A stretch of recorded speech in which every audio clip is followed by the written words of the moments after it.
Welcome to the Ouija Warriors Eurovision 2024 post-mortem. Oh, what a show that was. Right, we're going to do our tradition as of 2023 of going through the show and doing that. Obviously, we're going to try and avoid as much sort of controversy and sort of political stuff as possible. So thanks for watching the show. Please like and subscribe at the end of the... No. Wouldn't do that, obviously. Right, for that, I need my resident Euro buff. So it's that man again. Please welcome Ray Fordyce. Hello. Gokvel. And, well, because he kind of owns the place, really, let's also welcome back our good friend, Mr. Andrew Durning.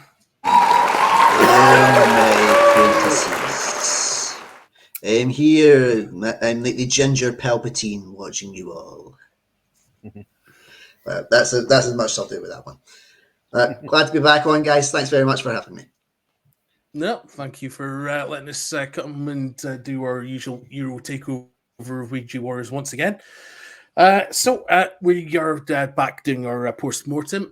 You may have seen not only Ray's fantastic sort of in the build-up to Eurovision reviews of all the acts, which if you haven't yet, check them out on Instagram so you know exactly who we're talking about. And once we've actually got the recording of our live show that we did on the Friday following the two semi-finals. I think, is that the first time there's been a sort of live podcast in Ginger Media, Andrew?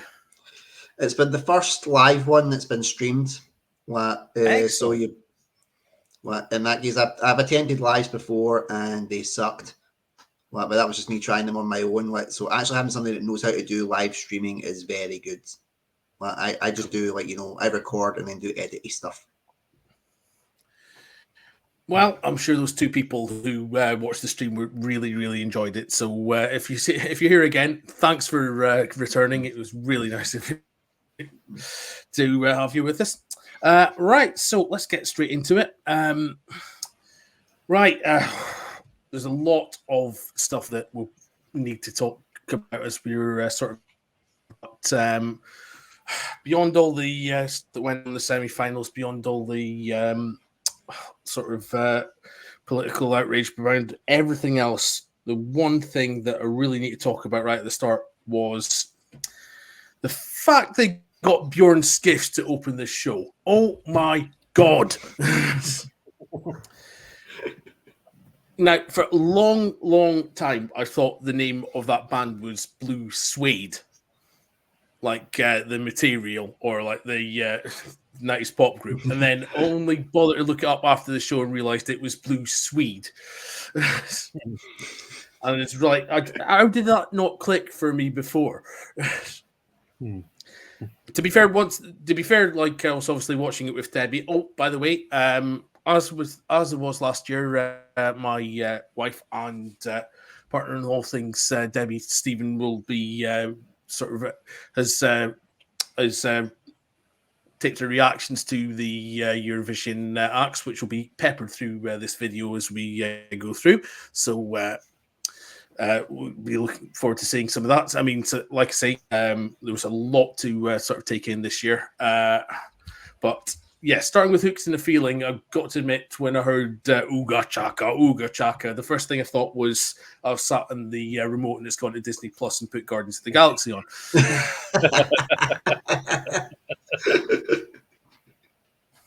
So what do we think of our opening acts, guys? Ray, very nostalgic, and it was nice to hear his voice hasn't changed in the intervening years. Yeah, I think that's quite good. Yeah, his voice sounded as fresh as when he first recorded that. Mm-hmm. Yeah, it's definitely something that I was quite chuffed about as well, because you hear it with so many acts now, and their voices, some of them naturally have to go lower because time catches us all. His just stays exactly the same. It was like he thought ahead. It was like, right, 50 years time, I might still be singing this. Let's take it down a couple of octaves. Yeah.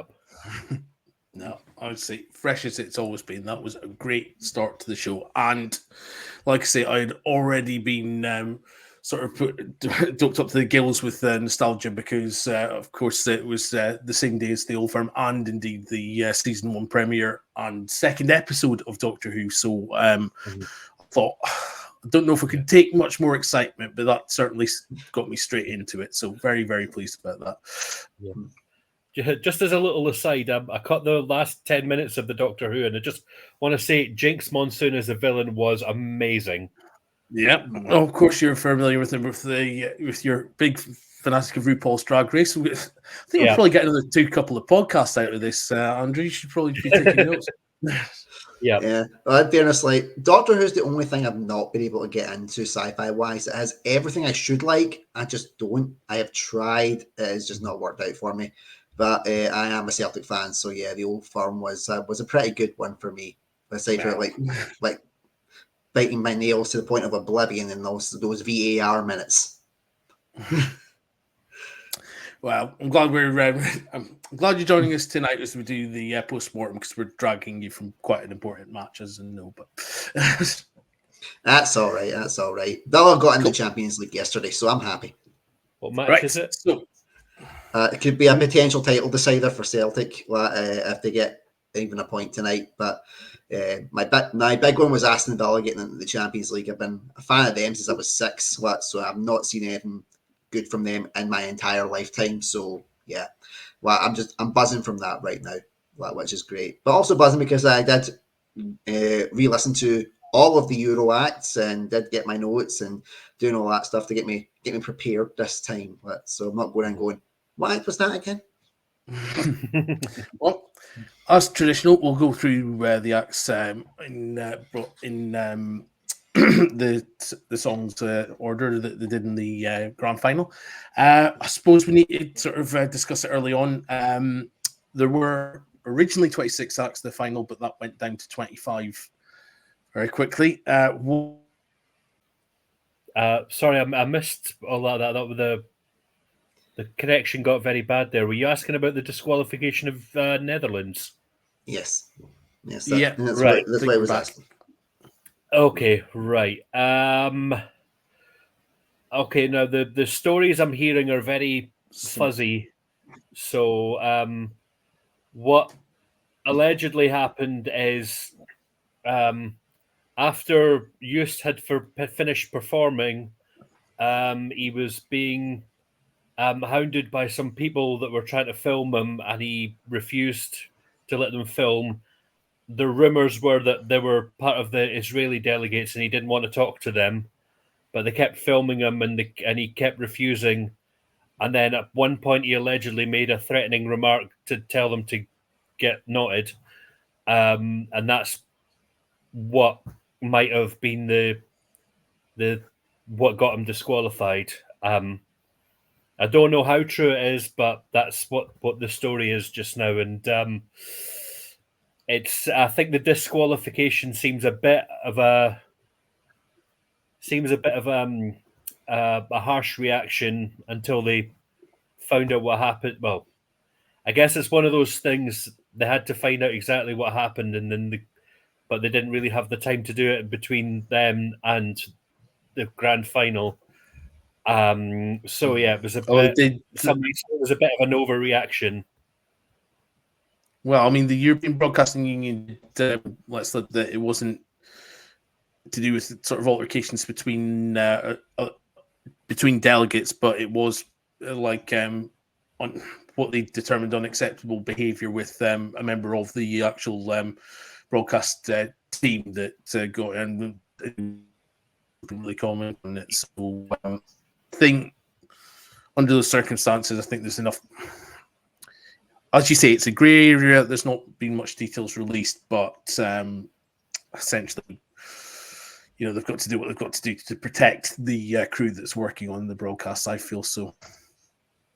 Yeah, so I think until we hear the full story of actually what happened, we're just kind of got to take it for what it is just now. But a lot of people have. One thing I will remark upon is the fact that this happened sort of on the Friday, and they immediately said, all right, we're just going to run with 25 acts. I do feel a bit unfair that surely there's enough budget to have asked the act that came 11th in the second semi-final to come back. Well, there is that, but then there might have been what's the point? Because they probably wouldn't do very well anyway. Still, whereas it just was a bit of a no-brainer, I mean, it happens in, in any other contest in the world. Whoever came sort of runner-up usually gets to sort of take the place of somebody who's been pulled out. I just think it's a bit strange that they wouldn't do that, particularly when it's all about, particularly when you even have semi-finals and you have qualifiers. It just seems a bit strange. Anyway, it actually happened in the UK Gladiators. Well, I don't know if anybody here had watched that, but the semi-finals of that. You'll know what I mean, Christopher. It was one of the semi-finalists. He got injured, and they ruled that he couldn't carry on the semi-final, so they brought someone back in to take his place to try and carry on. He wound up not getting to the final, but it did happen. But hindsight is a wonderful thing. Actually, because there was repeatedly quite a few in the first series of that Gladiators. That sort of necessitated them actually having to pull not only gladiators out, but like sort of contestants who'd come second in the heats and come second in the quarterfinals. So again, I mean, hindsight is a wonderful to the list. Yeah, definitely. Well, hindsight is a wonderful thing when it comes to obviously what's happened Friday through to Saturday, because the news only kind of broke for us on the Saturday, and therefore we were just scrambling trying to get everything sorted. We don't really know what goes on behind the scenes, how everything is staged and choreographed. Was there a specific order? How would that affect the other entrants? Maybe they just couldn't get them. Maybe they were just like, well, I'm not here now, so screw you. Maybe something they look at in the future, though, just in case something like this happens again. But yeah, at the time, I was just thinking at least Britain won't come last on a technicality. Well, more about that. All right, let's get on to the acts. So the first country up was the hosting nation, Sweden. The artist Smart and Martinez with the song "Unforgettable."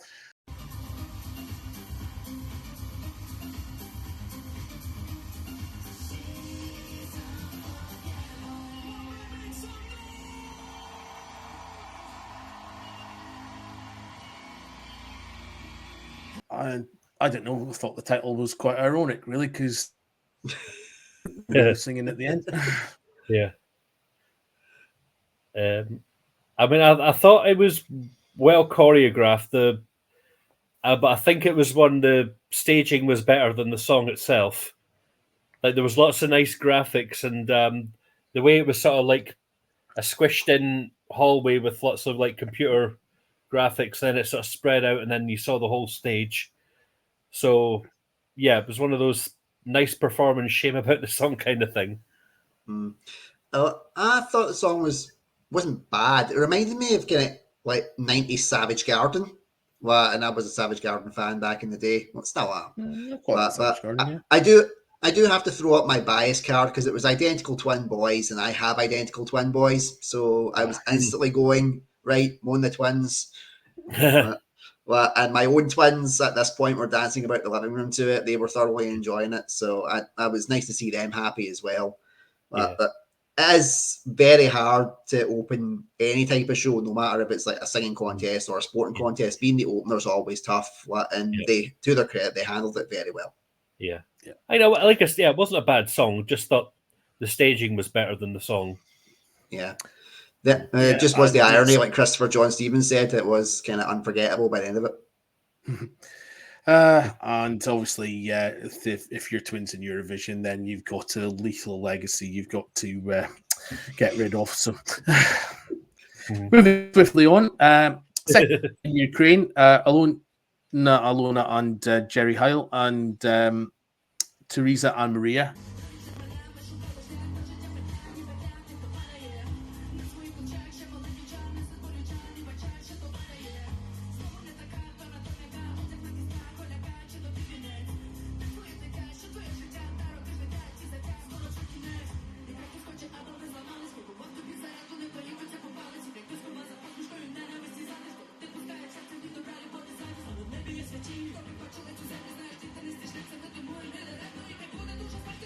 Now, got to admit, this is my favorite song of the entire night. I loved it. Loved it.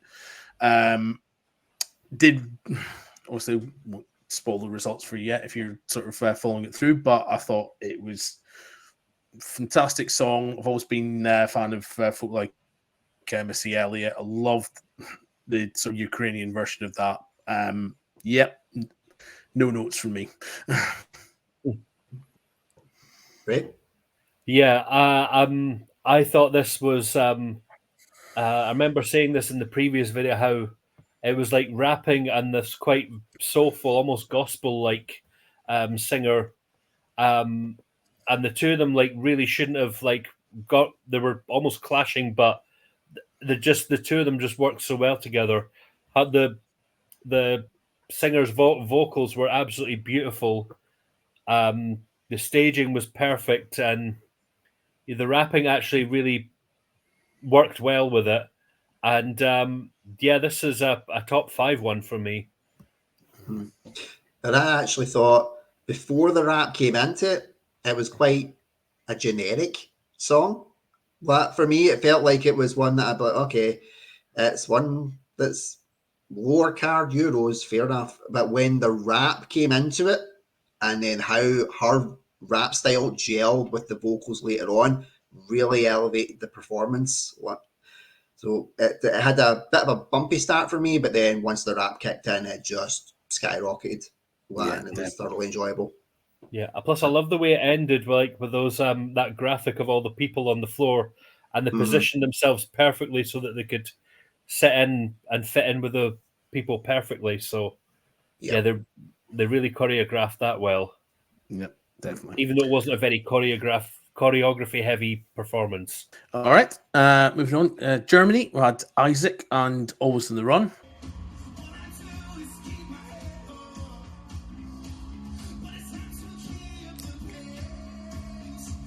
Now, obviously, the Germans have had a bit of a raw deal the past few years. Definitely mentioned it last year. I thought they didn't really deserve to come last with their song in 2023, but I think they accredited themselves well this year. I thought it was generally quite a good song. Yeah, I was. The main thing I was pleased it didn't end last. In fact, it ended up on the left-hand side of the scoreboard, which is if you're not aiming for a win, then at least aim for the left-hand side. Yeah, definitely. And he got it. And yeah, the juries were really giving him a lot of good points. Plus, I thought his vocals, they were very husky, but they were really powerful. The staging was a bit strange. How there was a lot of fire, and then he started off with that sort of barrel with the fire, and then he was like in a home. Then all the fire sort of came up more, and then at the end, the fire all went out, which was kind of weird because I think if you're going for a big finale, you want sort of more fire rather than no fire. I think maybe they just finally ran out of money to pay the Lecky bill. That's it, yeah. But I mean, like I say, it was a good song, and he did it really well, and I think he did Germany proud, especially to not come last again. Absolutely. Next, we had Luxembourg with who were represented by Tali and the song Fighter.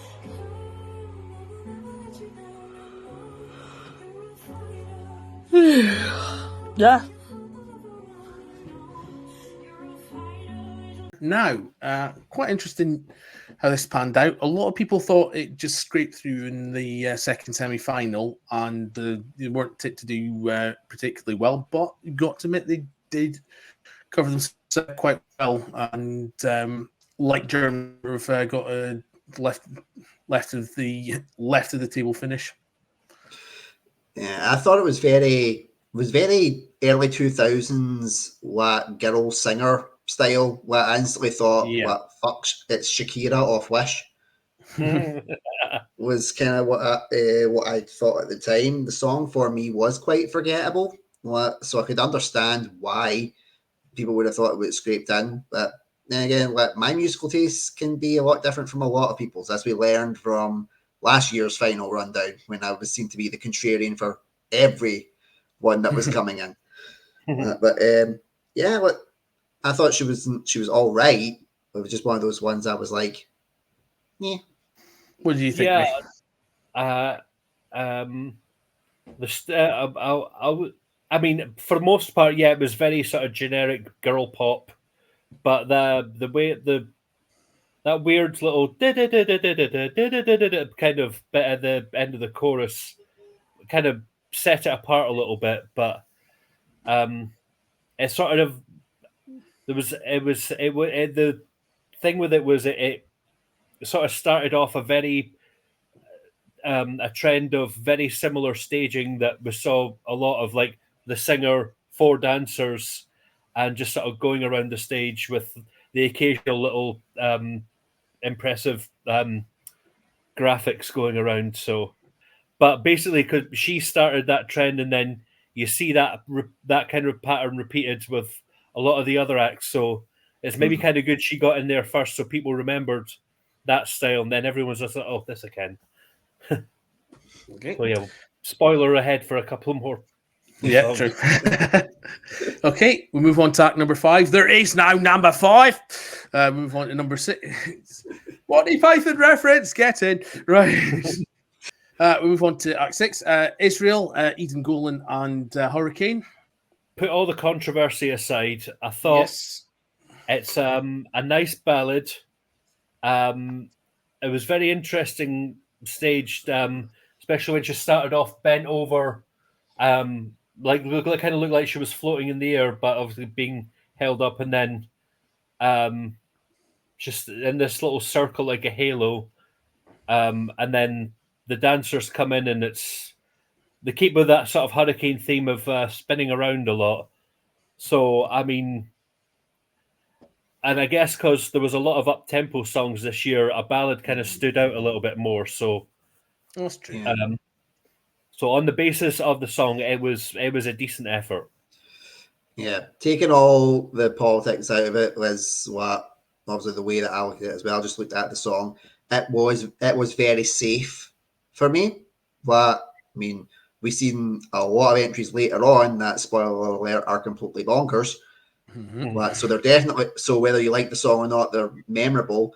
This one was probably a case of there's going to be controversy around it. Let's play it as down the middle as we can. It was a very middle song. It did what it needed to do, and wasn't bad. Again, not bad, not great. It's just, as I normally say, it's meh, perfectly in the middle. Okay, we'll move on to Lithuania, who are next with Sylvester Belt and Luke Telk. I mean, gotta love that nose ring, but apart from that, yeah, from his outfit, I didn't realize Ali G had a kid. Yeah. So just a little interesting thing. He did an interview shortly after, and he said it was quite difficult coming on after the Israel because there was a lot of tension in the room. So he felt he was sort of going into like a really tense atmosphere. But if he did, he hit it very well. I thought he did a good job. The song is very catchy. Like I keep hearing myself saying "Look there, look there." La, la, la, la, look there. It has got a very catchy riff to the chorus. So yes, it's kind of earwormy, isn't it, Ray? Yeah. Plus, I quite like the lighting effects, and it made it look like his jacket was changing color. So they got some quite interesting lighting there. So yeah, it's a catchy song, one that I'll listen to, and yeah, I did like that he was basically surrounded by dancers dressed as kick-ass. Yeah. Well, like you said, Ray, it took balls to be the act after Israel, and Yeah. I didn't see any airs from him at all. Actually, my notes was what confidence oozed out of him. So what he definitely mastered it. What the performance was done really well. Next one, another one of the big 5, Spain, Nebulosa and Zora.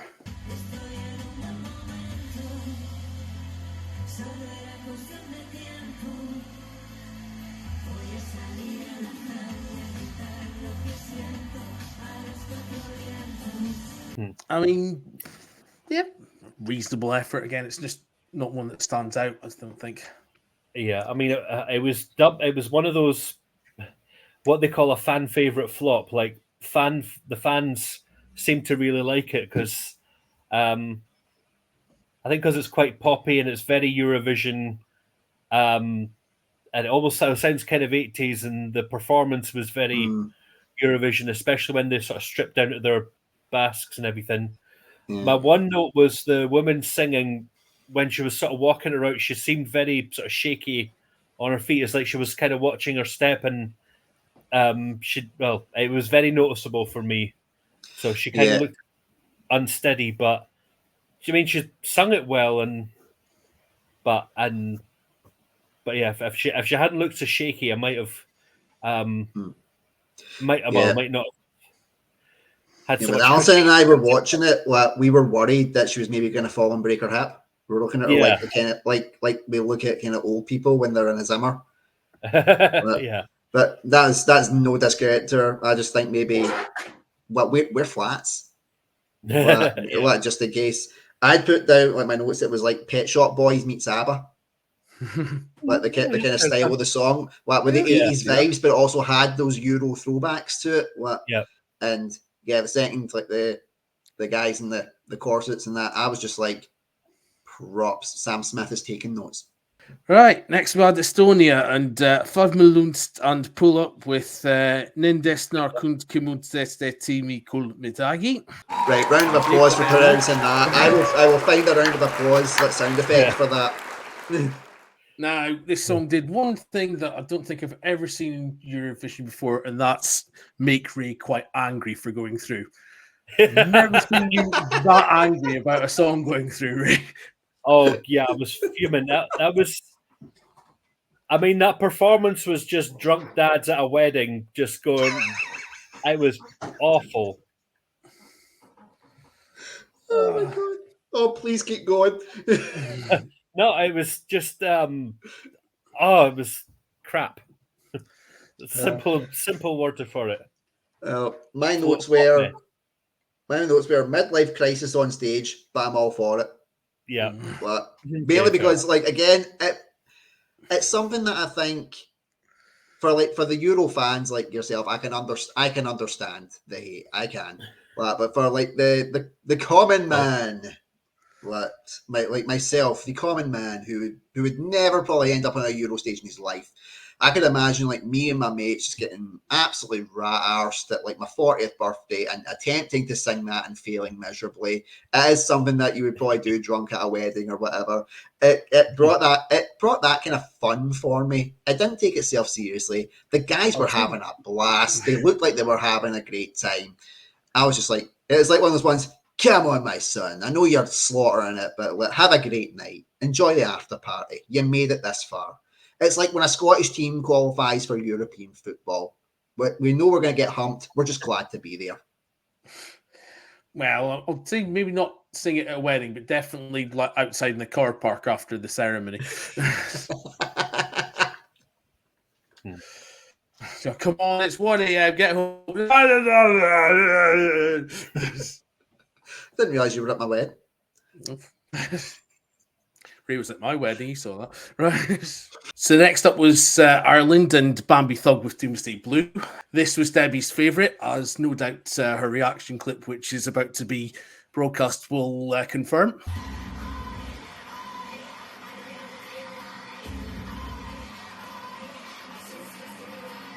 It was phenomenal. The performance, the way it was staged, Bambi Thug delivered. What I loved about that performance was the way that they sort of put that really soft. When they went to that the little chorus bit, it was like a little break from all the macabre, but then once they went back to their normal, and then they just went full on macabre with the screaming, and it was just phenomenal. And just to see the reaction from some people post show, where they're almost accusing them of being a bit satanic, is just brilliant. And I technically had both reactions in my own house, because my kids were absolutely terrified. They were crying. They were, especially Connor's more sensitive about it too. He was cuddling to me, crying that she scared them. Right pronouns they. They, them, the other non-binary. Yeah. So apologies.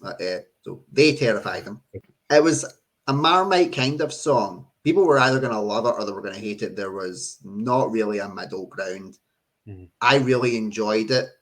Again, I liked, like you said, Ray, the nice kind of more mellow bits in between it, kind of breaking it up, really added to the performance of it as well. Mm-hmm. The whole kind of demon and satanic thing that everybody was talking about. But I do think that Bambi Thug should be in Winnie the Pooh Blood and Honey 3 or have her own Bambi. Or her own Bambi spin-off, since they have made it officially called the Poohniverse. So we can clarify that. There's no smut here. Well, just thinking about it, our good friend of the show, Eddie McKenzie, is Piglet in said Poohniverse, so I'm sure we could put in a good word for her. Yeah, and if she gets the gig, I want a cut for recommending it. Oh, one other nice little thing. It's a little bit of a spoiler to the end, but at the end, when the winner was announced, they actually ran over to the winner and they gave them their crown. I did see that. I thought that was really sweet. Yeah, I mean, we can talk about. There was a lot of love in the green room during the scores, so I was that was one really good thing. But we could talk about that at the end. So next was Latvia and Dons with Hollow, and as an Aberdeen fan, it's really good to see the Dons in a European final. Hey. Well, Ray had mentioned about earworm songs. This one is the earworm song for me. It's the sleeper hit for me. I just love the fact it was a guy singing his heart out. Yes, he did look like he had sex with one of the Blue Man Group at times, just with the bodysuit that he had on. Mm-hmm. But simple staging, a guy putting pure emotion into a song, belting it out. Mm-hmm. And especially because we had what could have been a polarizing entry before that, going to this one, which would have brought back the kind of quote unquote Euro purists of the singing side of it. It just warmed my heart. I really connected to the lyrics as well from a personal perspective, just especially the line where he's talking about essentially he'd rather be in a shallow grave than one that was just hollow. I was like, whoa, it just floored me. Great song, and I just loved it. A wee sleeper hit for me. It wasn't too bad. Although seeing a guy called Don's dressed tip to toe in blue's a bit of a bitter pill to swallow. Right, enough football jokes. On to the next one. Right, next one, Greece and Marina Sati with Zari. My wife called her, and I was told to say this when she found out I was doing this. They called her the nappy wearing girl. Yeah, that was an unusual outfit. It was like a puffer skirt gone wrong. It was a choice. Choice. I thought I thought the song itself was a bit messy. It was like doing this sort of urban street thing. Then it was nice that she at least tried to incorporate a bit of traditional Greek music. But she pulled it off very badly. Not to mention when she was on stage, I thought, especially that dancing bit, she seemed a bit bored. She was just kind of It seemed like she didn't want to be there. I thought I was the only one that thought that. Yeah, she seemed very disinterested and just it was lackluster. Yeah, because you were talking about the loving in the green room. They don't get 12 points, and she looked a bit like, wait, what? Yeah, yeah. I know she's another one that went and gave the winner a big hug and everything. So obviously a lot of love between them. Okay, moving on to the United Kingdom and our very own Ollie Alexander with Dizzy. Like I say, say what you like about the song, but that performance, it just really brought back when I had to go in the Caledonian Sleeper and use the shower in there. Yeah. Oh, yeah. I mean, my first note was like, "Oh, this is like a gay version of Saw." It's like rustic, disused shower room, and then there was loads of guys just all crawling over him. I just thought, there's, well, one of them is about to lose their shorts in a minute. Well, Christopher John Stephen will appreciate this note that I made. I said it must be Vince McMahon's MMA wet dream. But there's an image that's not going to go out of my head for a long time, right? But I mean, in terms of the song, I've heard worse from the UK. I've heard a lot worse. Yeah, I've heard a lot. And I do. I like Ollie Alexander from his Alexander Day as well. Just to confirm. No, he's he. You can always get confused sometimes. I always want. I'm so worried about offending that I try not to offend desperately, and then I wind up offending. But he's with Years and Years, wasn't he? Yeah. I love Years and Years. I love his work with that. Very 80s throwback style. Similar tones in this. Like I said, I've heard better, but I've heard a lot worse from the UK. Yeah. I mean, I've got to admit, I prefer him more as an actor, Ollie Alexander, you know. I found it, the song itself, nothing too special. Performance kind of boosted it a little bit. Maybe just because it was very homoerotic. So, to be fair, they did a good job, especially when they were sort of playing with the camera trickery of like it was tilting and they were looking like they were sort of. But that cinematography is really, really difficult to do, especially when it's a live performance. So I had to get props for that one. Yeah, but I'd seen afterwards that some people saying that they thought the occasion got to him. Do you personally think that as more of a Euro savant than like myself?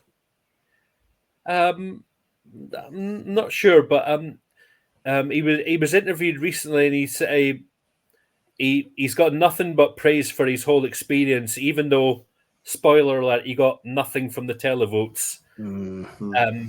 He almost sort of described that as iconic. So obviously he took it on the chin, but I think he just loved the experience. So I don't think he was too disappointed with how he did. The thing, I was just thinking about it. Sandra got tipped at being the next Doctor Who because he was in a Russell T Davies production, as was Kuti Gatwa. So in some alternate universe, Ollie Alexander's just finished doing Doctor Who, and Kuti Gatwa's representing Eurovision. I think that's a shame because I would have preferred that universe. Actually, it's probably a good point to talk about that, because obviously during the performances, there's obviously breaks when the international broadcasts go to commercials, and one of the pre-recorded segments during the break, you had comedian Sarah Dawn Finer as Linda Woodruff, who performed the song out the contest executive supervisor Martin Oosterdal. Now, don't know if we caught this, and it's kind of a bit unfortunate given that Martin Oosterdal got the spoiler alert, get ready to bleep this when you do the edit, to get the absolute shit booed out of him during the voting. Yeah. That will not get bleeped, just for the sole fact that everybody was in agreement with that boo. That will be watching this. It's the only reason why I won't bleep it. But timing. The timing was certainly interesting with putting that out. That was interesting. Although a lot of people did say, "Oh, can I vote for that one?" And then I said in return, "Well, if I get a vote for the Maestro from Doctor Who instead of Ollie." Yeah. I actually did have a wee note on that, and it was, when did Sarah Millican record a song? She's got a bit of a Sarah, but she's a British Swedish singer, and she does this Linda Woodruff character whenever Sweden hosts Eurovision. Just, hello, my name is Linda Woodruff. I'm the spokesperson for the EBU. That was a terrible impression, but she does sound like a Cockney Sarah Millican. Although Sarah Millican would have been funnier at the. To be honest, Ray, if you wanted to do a character like that and apply to the EBU, I'd back you up. Okay. Yeah, I'll second it. I'll second okay, it. then. All right, back to the acts, and next one, Norway and Gatti and Ulvehan.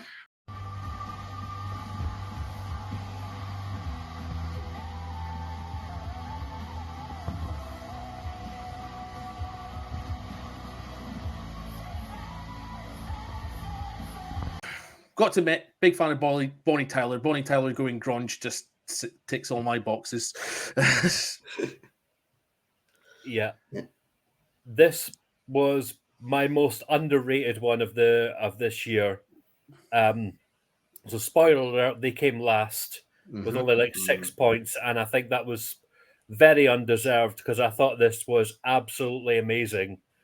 The power in that woman's vocals when she got to the chorus was just brilliant, and the visuals, the art was brilliant, and all the other guys just worked brilliantly. And I love that they actually included like a traditional Norwegian instrument. I don't know what that's called. The thing it was like it's like a sort of violin with a sort of like those sort of finger keys. Yeah. Yeah. If it's it's probably a Norwegian Kvinnebuske. If you want a call back to a previous Eurovision. Yes, we've seen Peace, Love with yeah, I remembered. Yeah. So yeah, I think very underrated and deserved a lot better, I think. I think the problem was it was quite a slow start. And I know from doing content creating, if you don't get them hooked within 7 to 10 seconds, you're fucked.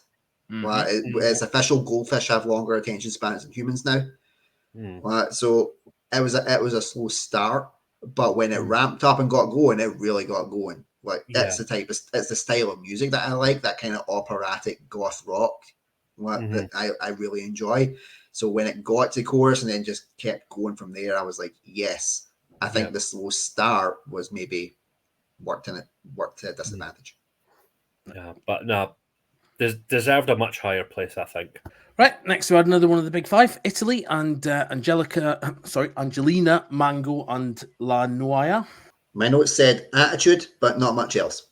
Yeah, she has got a attitude. I think if I've read the translation of the lyrics correctly, she was La Noia means the boredom in Italian, so she was kind of singing about being bored about something. So she's got a lot of sass, and she delivered a good performance, and because the song's quite fast paced and she enunciated all the words correctly, but then is I know it's very traditional that Italy tries something a little different, and at the time it was something a bit different, but then when a couple of other countries there was a couple of similar, so it didn't stand out as much as it should have, but a decent effort, I thought. I think you can be very unlucky in Eurovision if you have acts that are basically doing exactly the same thing as you, and then everyone just goes, well, I've seen it already, so... I think they did all right, but they were harshly judged, I think, as well.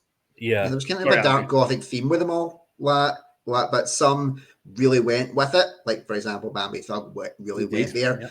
But with Italy, it felt like they wanted to go and then went, no, I'm pulling out at the last minute. So it felt a bit like, where is your style? What have you committed to? I think that's why I gravitated to the attitude, because the attitude she really committed to, and it was really strong. And I liked the vocals. Just the other parts of it was a bit confusing for me.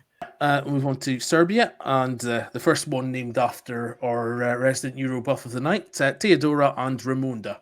Yeah, it was a nice, refreshing break from the monotony of like loads of up-tempo songs, which I generally quite like up-tempo. When there's so many in one night, you kind of need a bit of a break, and this was, I think, like what you were saying with Latvia. It was a bit of a break, a bit of a refreshing change, to sort of break up the monotony and so it was refreshing and relaxing, and so it was nice to sort of take that song and just chill out for a little bit before went on to the rest of the high energy songs. So, it stood out because it was a bit more relaxed, for want of a better description.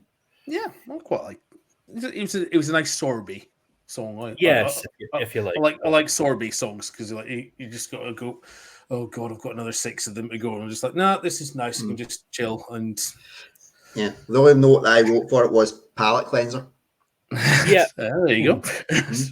Great minds think alike, as we say. Yeah. Speaking of which, next was Finland. Windows 95 man and no rules! Exclamation mark. Yeah. I mean, how quickly did we try and do a blue screen of death joke in Facebook and Twitter? You probably had one ready after while the first Serbia 5 was still seconds. performing. Yeah. I just wrote upbeat, chaotic, energetic, bonkers, and I loved it. Yeah.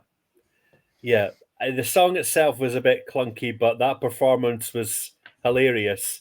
The way they just got the perfect sort of location so it looked like he was naked, but there was something covering his junk. Yeah.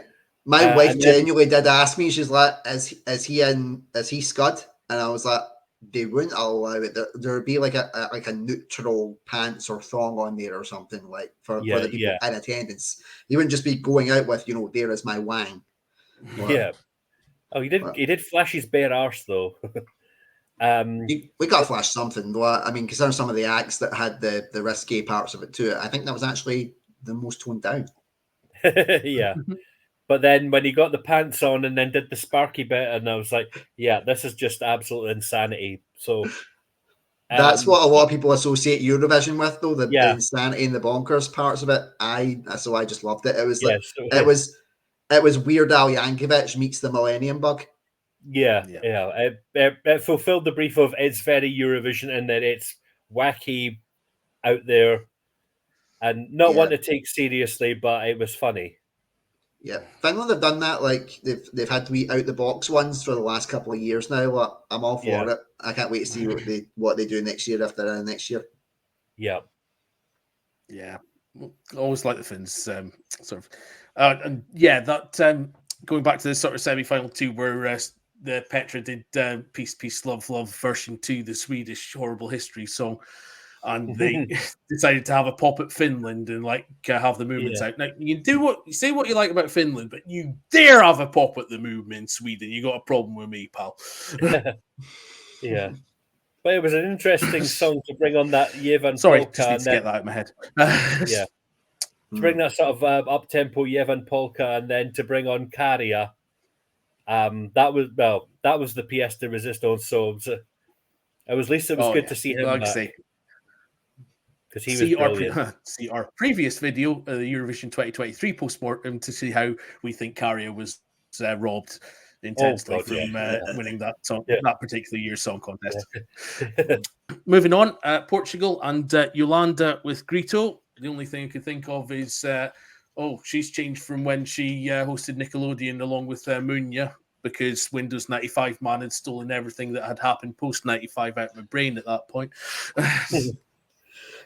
I wrote the most exciting thing about this was the dancers wearing my grand's tea cozies on their face. Yeah, they look like in the last video I said, they look like dancing sperm. Yes. I personally found this boring as hell.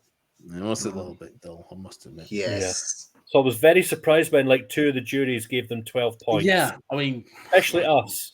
I don't know why we keep saying spoiler alert. I might as well just talk about it because you can look it up.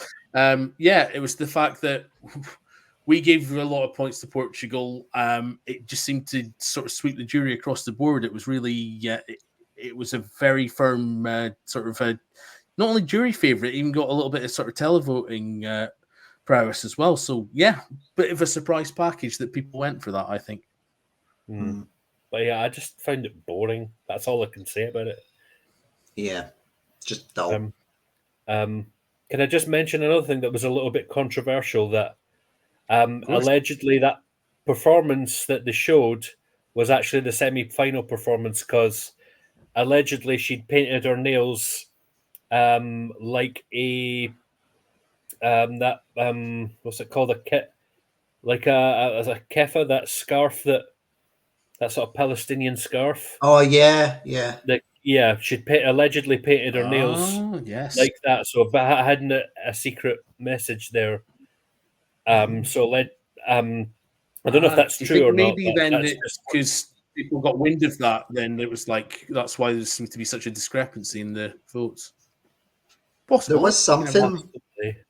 There was something as well. Like, see when they were doing the parade and like the flags, and she was in like a black outfit. And Graham Norton had made a comment saying, why is she in a black outfit? She was in a white one at rehearsal. Yeah. And at first I just thought, maybe because me and Alison also said that, maybe she just had like maybe she had a spell and they're getting the dry clean before a performance or whatever. So certainly interesting. Could have been, yeah. Armenia was next, and Lada Niva with Jacko. Again, got to admit, I kind of like this. I didn't think it'd get through. I was pleasantly surprised that it did, but it grew on me as it got through. So, fair play to them. And did pull pretty well, got in the top 10, of course. So, my wife again has a quote, and it's the one thing I'll say about it, and then I'll let Ray do his dissection. My wife had said, "Were there words to this song?"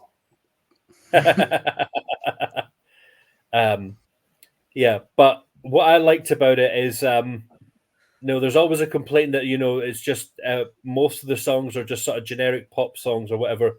This actually felt like an Armenian song, rather than a pop song done by an Armenian artist. So I always like it when a country brings its culture and its traditional music to the Eurovision stage, and they did it full blast, like sung in Armenian. Sounded like they had very traditional Armenian instruments in it. It sounded very happy, very jolly, and and those the artists in that, they wouldn't have looked out of place, like running a artisan coffee shop in Shoreditch. And you know what? You'd have the same soundtrack in the back as well if it was that coffee shop in Shoreditch. Yeah. I really love the energy of it. Like the energy of the performance was it's like how energetic it was. Yeah. I thought it was generally a hidden gem. I quite like that. Yeah. Right. Move on to Cyprus. Celia Kapsis and Liar. 17-year-old on stage. Leonardo DiCaprio's wet dream. Yeah. Props to her for being that young and having the balls to do that on a massive stage and just totally own it. So full credit to her. Yeah. I mean, it was all right, but again, if I hadn't seen so many singer and 4 dancers moving around, if I hadn't seen so many of them before then, it might have stood out a bit more. But by the time that was on, I'd already seen that same formula of the staging a bit too many times, so it was kind of like, oh, this again. So I kind of got a bit lost. Yeah. What was the thing you mentioned in your Facebook thing? Sorry, what was the thing? What was the thing you mentioned in your Facebook about Christina Aguilera? I just seen that and it ended me. Who was following along with your Facebook Live? Oh, Sabrina. Well, I said Sabrina Aguilera. Sabrina Aguilera. That was it. Like Christopher, John Stephen. My apologies. I saw that and I was just like, right, I'm done. Yeah. Is that your drag name? No, but it is now. Mainly because I know it's been 4 days since it's got the better one, but I've just gone, oh, why didn't I say Miley Cyprus? That was so much easier. Hey! Damn it! You always think of it too late. She came in like a limassol.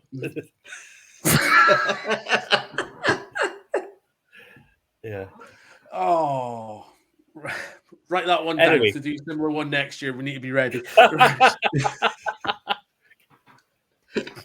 I've missed you guys. Right. Moving on to Switzerland and Nemo with the code. I'll sod the spoiler alerts. He won. Okay, he won. Yeah. Yeah. Sorry, they won. They won. I remember that one. Yeah. Right. Okay. Only the second time I've done that during the video, so I've done pretty well so far. Yeah, it's forgivable if you correct yourself. But yeah, the song itself was about their journey to discover that they were non-binary. You know, because the line between the O's and one, that's where I found my kingdom come. So the song is a journey of self-discovery, plus the way that they owned that stage, running about on that sort of balance board.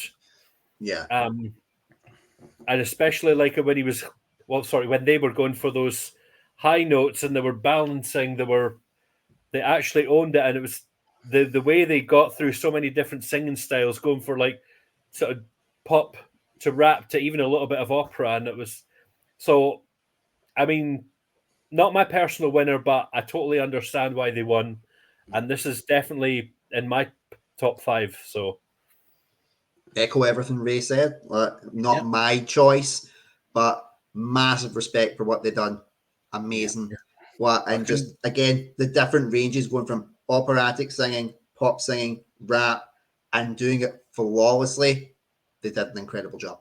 Yeah, I can appreciate songs with stories are always good, and I can really sort of appreciate what they've done and they put their heart and soul into it. And long way we'll have songs like that in the Eurovision that sort of mean something, as it were. So good. All right, still have 5 more songs to get through though. So next one was Slovenia, Raven with Veronica. My notes were, so elf orgies are a thing now. Yeah, that I thought elf like high elf princess singing there. This is one had a couple of nice vocal moments. The big problem with it was sandwiched between like 2 massive favorites, so it kind of got lost.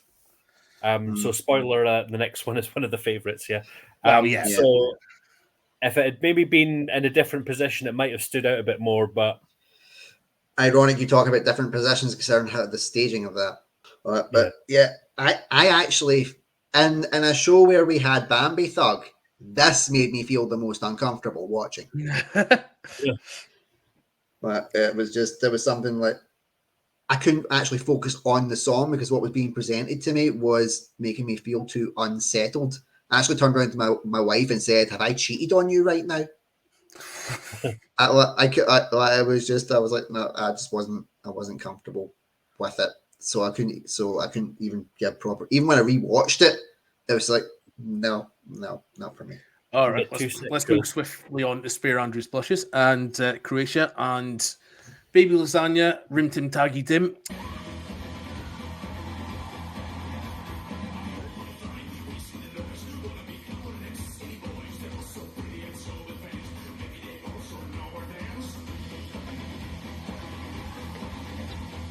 Well, again, we asked the question, were they robbed? Because obviously they came in at number 2 and they were the televote winner.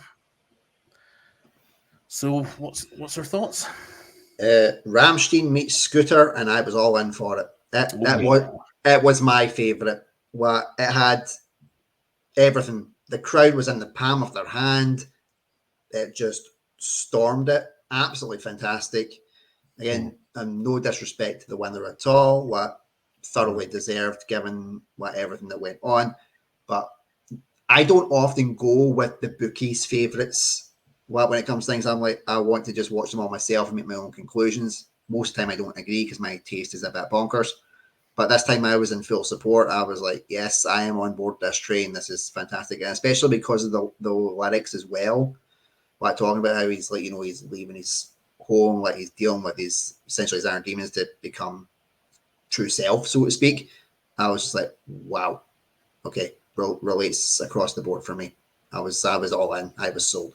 Yeah, just pretty much what you said. Catchy, good fun, good energy, really colourful performance. Even got that catchy little and couldn't fault it at all. It was my winner. The only thing is, as you keep saying, is every time it went dun, dun, dun, dun, I kept going too fast. Yes. But I think this is one of those, even though he came second, he will probably be remembered a lot more than. I don't want to say he'll be remembered more than the winner because the winner stood out as well. So they'll both be very well remembered. I love this cheeky smile at the end, as if he knew he had knocked one right out the park. as well. Like he had just that confidence of No, it was proper. I'd say definitely difficult to say because obviously each performance is different in its own unique way. But that was definitely the best proper, the highest energy performance of the night, shall we say? Yeah, it's one that I would definitely say if he went out to arenas, he could do an arena show. Damn straight. Right. Yeah. Yep. Georgia, Nutsa Boza. Oh God, Nutsa Boza Ladzi. Hope I got that right. And Firefighter. Now I found this a bit samey. Again, this is one that me and Ray had sort of different opinion. Ray, you were a bit more of a fan than I was, if I remember correctly. I mean, I liked the song, and I think the performance had some interesting moments of choreography, especially when she sort of put the microphone down and started doing her solo dancing. But again, if I hadn't seen too many similar style performances beforehand, maybe I would have liked the performance a bit more. But and plus, I always say because she just followed the favorite, it kind of got a bit lost again. So yeah. My notes were Hunger Games meets The Matrix. Yeah. And again, same to as yourself. Choreography really stood out for me, but it just because of who it followed, it just kind of got lost in the shuffle. All right. The last of the big five. France was next, and Slimani with Mon Amour. Got to admit, the French are always seem to be consistent. They really are consistent at the song contest. And again, it was another top five and kind of well deserved. A good set of lums, as they say. Yeah. I mean, this is one. The song itself sounds just like your sort of typical love ballad, which I thought because the lyrics are just very old. Do you love me? Oh, love. It's very lovey-dovey. But when he gets to the high notes, especially when he did that bit of stepping back from the microphone and absolutely belting out a cappella, you could feel the atmosphere there. Like the crowd are just like, oh, wow, he's actually doing this. And he did it flawlessly. So, so that was one of those song was okay, but vocal power is what saved him and what got him the points. Yeah, I had chills when he did that a cappella because that is so difficult to do, especially when there is going to be music after your a cappella point, and you have to make sure you are on cue with your rhythms and your timing and everything, and just how well he done it. How far away he was from the mic shows how strong his vocal performance was. Yeah. But I agree at the start, it did sound very early Sam Smith-ish. I did actually say it to my wife. I was like, "Is this a French Sam Smith?" Or I was picking my jaw up off the floor and going to eat some. Well, at this point, it was humble chicken pakora. Fair enough. By that point, after that, I was like, "Okay, fair dues." That absolutely rocked me. Well done. All right, and the last song of the grand final was Austria. It was Colleen, and again the second one named after Resident Evil buff, We Will Ray. I know he's going to tell me it was called otherwise. Yeah, and sadly, the last reaction from my wife, the lovely Debbie.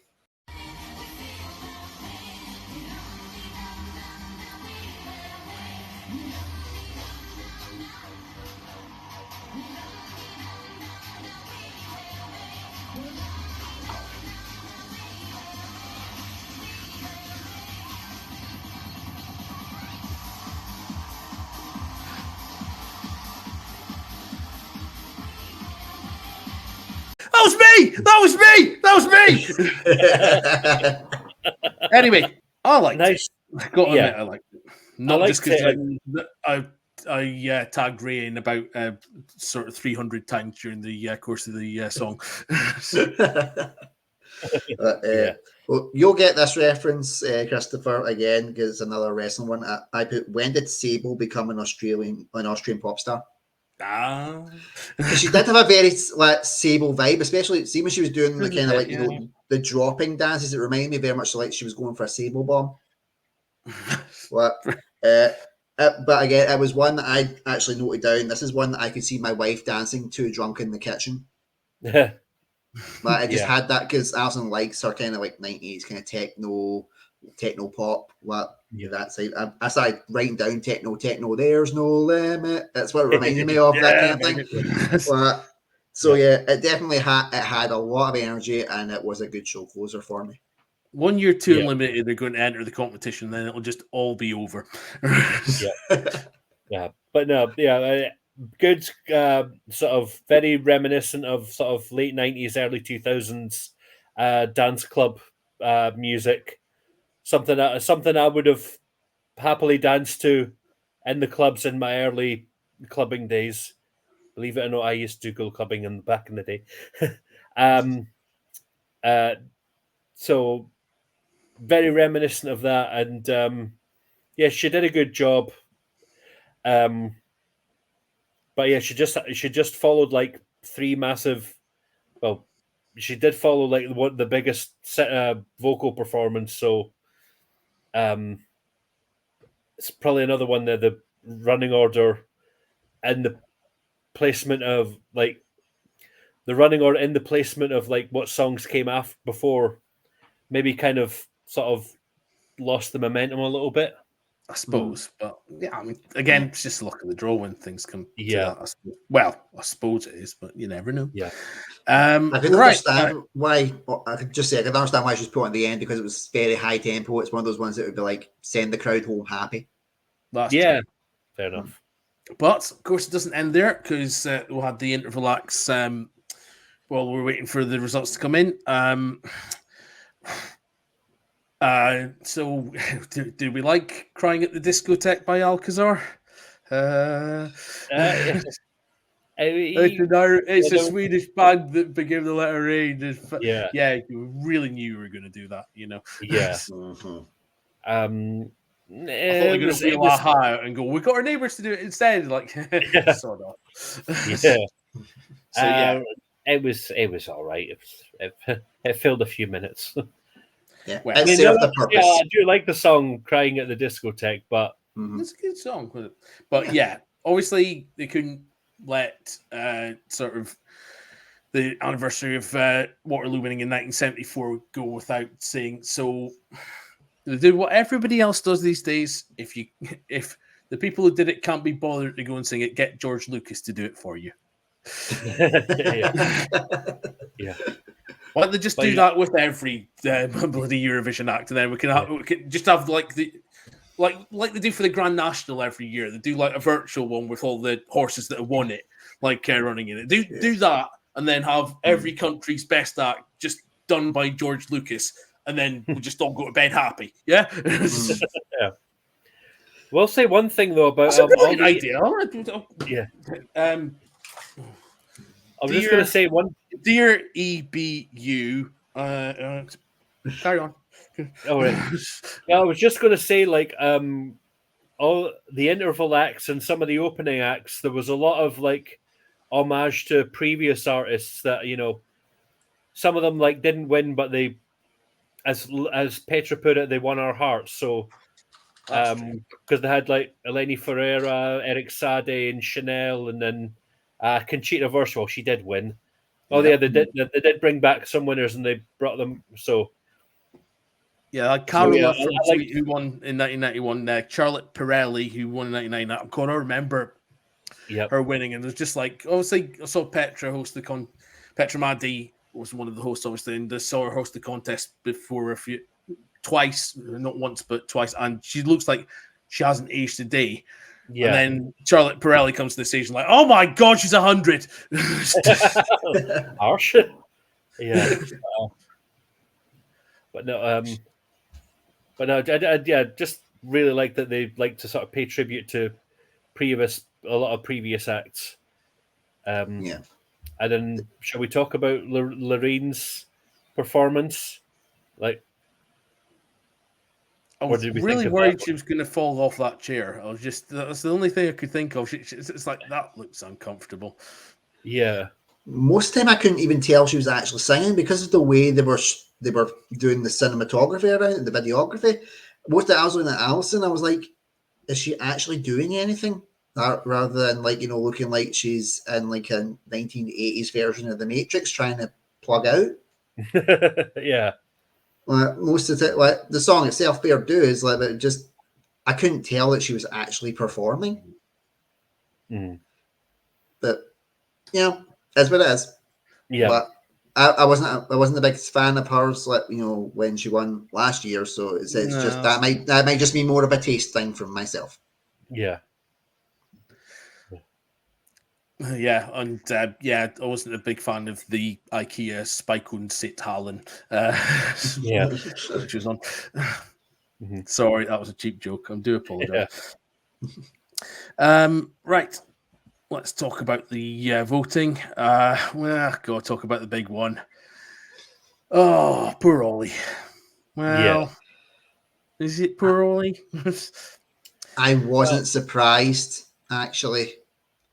It was just one of those things. Like, I suppose it's one of those things. If you enter a song contest and one of the things you've done in your career is slag one of the biggest song artists on the planet because they defended Johnny Depp, then you got to wonder that that's not going to turn around and bite you in the arse a little bit.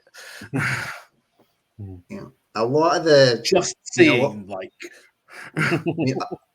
a lot of the public votes, it did feel like it. Well, again, Christopher John Stephen will get this. It felt like Triple H. It was time to play the game. I mean, all it was not. It's about. I don't know. The zero wasn't a surprise for me. I was hoping to be proved wrong though. But I hate when I'm proved right.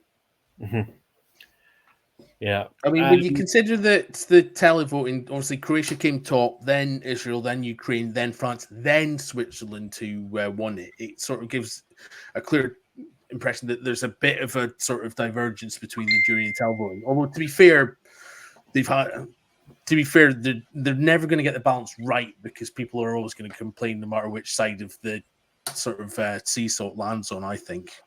Yeah. Which is a shame because, I mean, okay, it's never going to be perfect, but, they've got to sort of draw the line somewhere because you can have it just seems to be the case these days. You can have a song that's technically the most competent song in the world, but it's not a fan favorite, or you can have a song that's everybody loves, but there's far more accomplished songs out there, but you can't have it.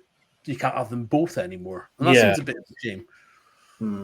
It was one of those ones that when they was doing then they kept saying, your votes can change this. I felt like the still game meme of, no, it will not. And it didn't. But it ran it close.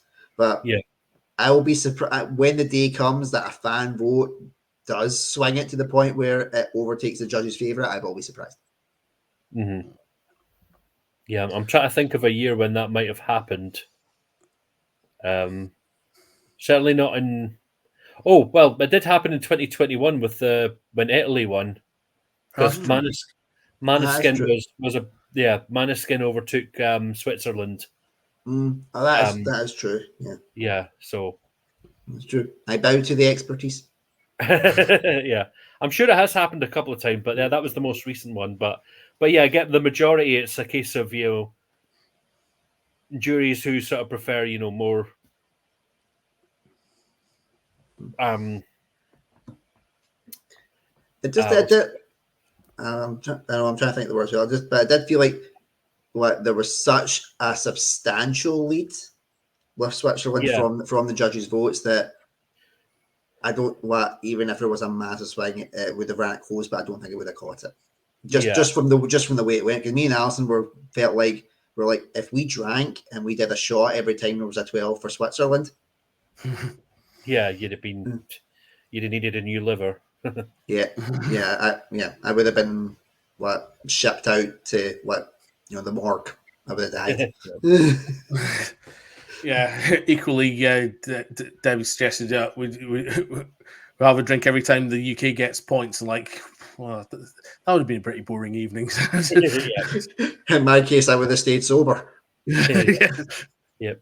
Any shocks or surprises with the 12s with the juries, or just having a little look at detailed jury voting.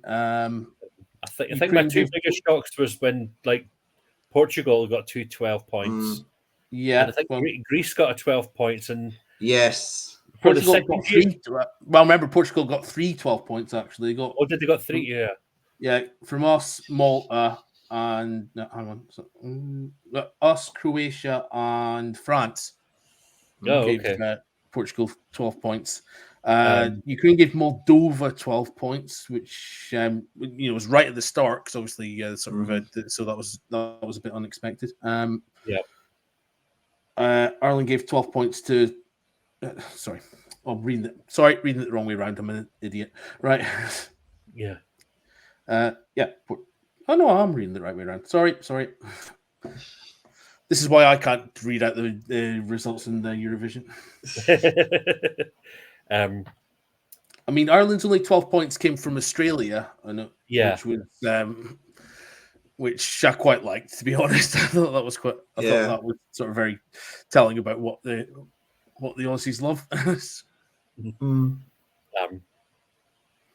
But no, I was happy that they got at least 12 points, and just happy that they got this got Ireland their best result in ages because they've been really floundering recently, so they needed a boost. I was so happy they qualified, and just close, just came sort of just stayed out the top 5 by a sort of small margin. They came 6th, which was not bad at all. And you think about like a lot of the kind of negatives that were surrounding this Euros with the stuff out with it. There were the positives that were in it. Ireland's best result in God knows how many years. Germany finishing on the left-hand side of the table after Croatia getting their best. Bottom. And Croatia did end up getting their best result ever. So, but there's a lot of positives there. Yeah, and the first non-binary winner, so representation there, and at the end, there was during the scores, there was a lot of love in the green room. A lot of people whenever Nemo was getting points, a lot of people were going over to hug them.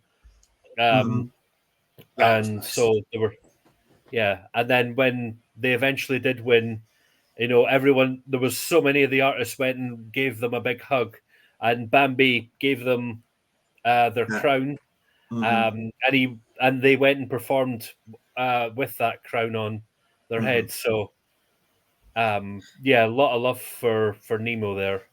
Yeah, definitely. So next year in Switzerland. So again, I hope Geneva gets to host it, only for purely selfish reasons. It's because it's my 20-year anniversary next year, because I was a research student at the Centre for European Nuclear Research. So if Geneva get it, then I am so booking a trip, because it's going to be my 20th anniversary of being there in 2005, and quite frankly, could they hold it in the Large Hadron Collider? I hope so. They can get lots of good particle effects. That would be the only way that they could say how could Britain get any worse, where they actually reduced them to subatomic particles. That's true. Well, and that would probably get them more points. Yeah. Then they'd be like a sympathy vote. Those electrons. Yeah. Or just send me over there and saying, is this the way to Amarillo while I'm pissed at my head? Because, to be honest, I did quite a lot of that in 2005, was in Switzerland then as well. So it wouldn't make much of a difference. I could just picture, the semi-finals, you're just streaming it from Switzerland on your own, just I'm here. Screw the rest of them.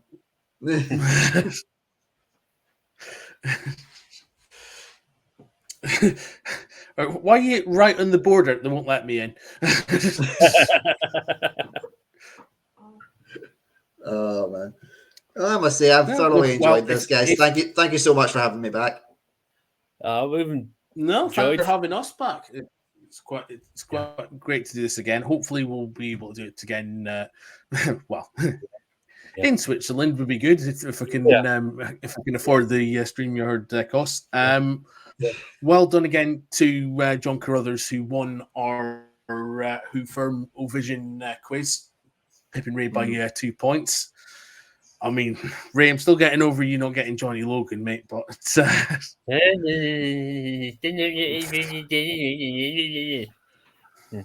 I wasn't bringing it up for a reason. I wanted to make it off the call in some sort of tact. Be fair to John, he did probably fluke Denmark quite a bit, and both of you were surprisingly knowledgeable about Old Firm players. That was really weird. It was just complete guesses for me. Although most of my football knowledge I have learned through osmosis, because in my family, my 2 brothers and my dad and my stepdad, all massive footy fans. So any football knowledge I've just sort of learned from sort of them harping on about it. Oh, well, so nearly paid off. We'll need to see. We'll need to see if there are any other events that sync with the Eurovision next year in 2025, so we can arrange a rematch. Yeah. Okay, well, I think that about wraps it up. Again, thank you both for coming back and sharing your Eurovision knowledge and insight with us. Ouija Warriors channel will be here. Please like and subscribe. There's links in the bottom and the side, no doubt, and check out our previous podcasts regarding the topic. Andrew, is there anything coming up in the near future on Ginger Media Limited that you should be aware of? Just what's the different kind of projects coming up.